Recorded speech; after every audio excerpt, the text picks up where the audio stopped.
Hello students, today we are going to study latitudes and departures.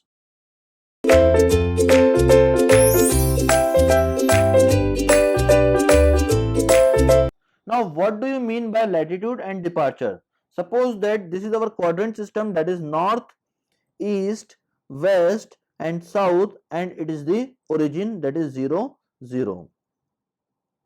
Now we have a survey line that is shown as OA and its length is L and its inclination with the north direction is theta, that is whole circle bearing.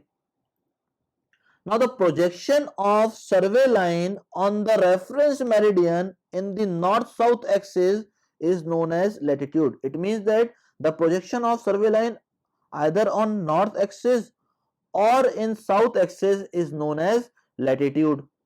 Now if the projection of line is measured on north direction, then it is known as north latitude.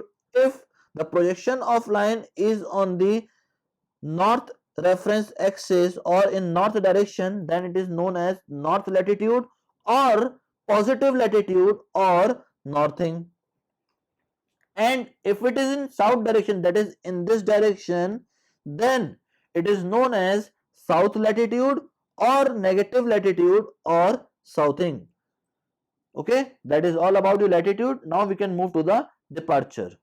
Now what do you mean by departure? The projection of a line on reference meridian in east-west direction is known as departure. It means that if the projection of line is taken on east-west axis, then it is known as departure. Now if the projection of line is measured on east direction, then it is known as positive departure or east departure or easting.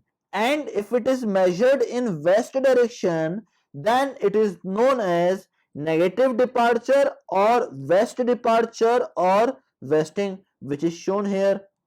Now when survey line lies in first quadrant, that is 0 to 90 degree, that is in this quadrant, then the latitude is north latitude and the departure is east departure. So latitude is also positive and the departure is also positive. It means that in the first quadrant the latitude is plus L cos theta, because this angle is theta. So this projection is known as L cos theta and the departure is known as L sin theta, and both is having positive sign. Now when the survey line lies in the second quadrant, that is 90 to 180 degree, that is in this quadrant, then latitude will be negative because there will be south latitude or southing, so the latitude will be negative and the departure will be positive because of eastward departure or easting. So we can write latitude as minus L cos theta and departure as plus L sin theta. This angle is theta.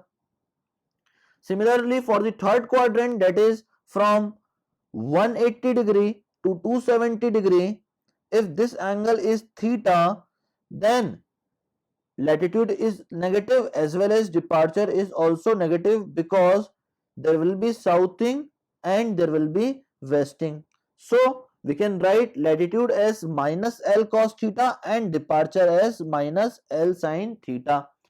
Now when the survey line lies in the fourth quadrant, that is from 270 degree to 360 degree, then the latitude will be positive because of north latitude and the departure will be negative because of west departure. So we will write this angle as theta and the latitude as plus L cos theta and the departure as minus L sin theta. So in first quadrant both latitude and departure is positive. In second quadrant latitude is negative, departure is positive. In third quadrant both are negative, and in fourth quadrant latitude is positive and departure is negative. Now one note is written here, that is for close traverse the sum of latitude and sum of departure is 0. It means that for any close traverse ABCD or any other close traverse, the net sum of latitude and net sum of departure is 0. It means that the summation of latitude is equals to 0 and summation of departure is equals to 0. That is one of the most important condition which we are going to use in the traversing. Okay student, that is all about the latitudes and departures. Thank you very much.